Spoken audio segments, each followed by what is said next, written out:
ইসরায়েলের সাম্প্রতিক নজিরবিহীন হামলার মূল লক্ষ্য ছিল ইরানের পরমাণু কর্মসূচিকে ধ্বংস করা। এই হামলায় ৩টি গুরুত্বপূর্ণ পরমাণু স্থাপনাকে নিশানা করা হয়। এতে ৩টি স্থাপনার মধ্যে ২টিতে কিছুটা ক্ষতি হয়েছে বলে দাবি করেছেন মার্কিন কর্মকর্তারা। তবে মার্কিন বিশ্লেষকরা বলছেন, ইরানের পরমাণু স্থাপনা ধ্বংস করার সক্ষমতা ইসরায়েলের নেই। প্রশ্ন হচ্ছে, কেন সক্ষমতা নেই নেতানিয়াহু সরকারের? বিস্তারিত জানাচ্ছেন শেখ ফরিদ।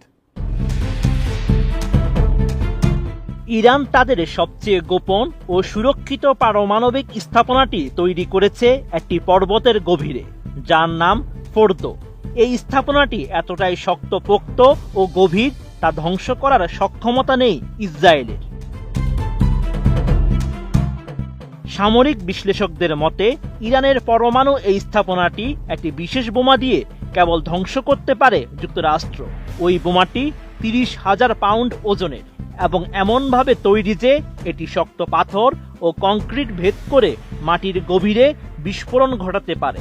এত ভারী বোমা বহনের ক্ষমতা একমাত্র রয়েছে মার্কিন B-2 স্টেলথ যুদ্ধবিমানের।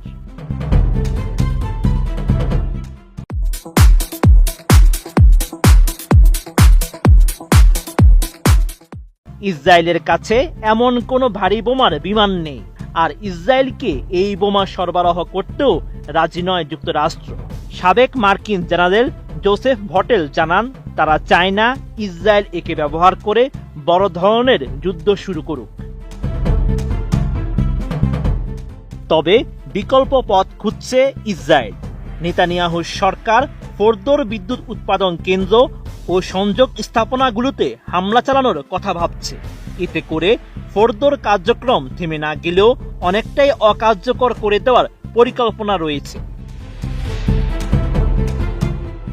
এর আগে ১৯৮১ সালে ইরাকের একটি পারমাণবিক কেন্দ্র বোমা মেরে ধ্বংস করেছিল ইসরায়েল। সেই অভিজ্ঞতা থেকে শিক্ষা নিয়ে ইরান ফোর্দোর মতো স্থাপনা পাহাড়ের গভীরে নির্মাণ করেছে, যেন বাইরের কোনো হামলায় সেটি ধ্বংস না হয়। এদিকে আন্তর্জাতিক পরমাণু শক্তি সংস্থা জানায়, ফোর্দোতে ৮৩.৭% বিশুদ্ধ ইউরেনিয়াম রয়েছে, যা পারমাণবিক অস্ত্র তৈরির ৯০%-এর কাছাকাছি। বিশেষজ্ঞরা জানান, যদি যুক্তরাষ্ট্র ও ইসরায়েল মিলে ফোর্দোতে বড় ধরনের হামলা চালায়, তাহলে তা আন্তর্জাতিক আইন লঙ্ঘনের শামিল হতে পারে। এতে পারমাণবিক বিকিরণ ছড়িয়ে পড়ার শঙ্কাও রয়েছে। সেই সঙ্গে ইরান পাল্টা হামলা চালাতে পারে যুক্তরাষ্ট্র ও তার মিত্রদের উপর। এখনও ইসরায়েলকে এই বিশাল বোমা সরবরাহে সম্মতি দেননি মার্কিন প্রেসিডেন্ট ডোনাল্ড ট্রাম্প, কারণ তিনি নতুন করে মধ্যপ্রাচ্যে আরেকটি যুদ্ধ চান না এবং তার অনেক সমর্থক রয়েছে যুদ্ধবিরতি অবস্থানে। তাই ফোর্দো এখন এক দুর্ভেদ্য দুর্গে পরিণত হয়েছে। একে ধ্বংস করতে শুধু প্রযুক্তিই নয়, প্রয়োজন জটিল কূটনৈতিক ও রাজনৈতিক সিদ্ধান্ত, আর সেটিই এখন সবচেয়ে বড় চ্যালেঞ্জ।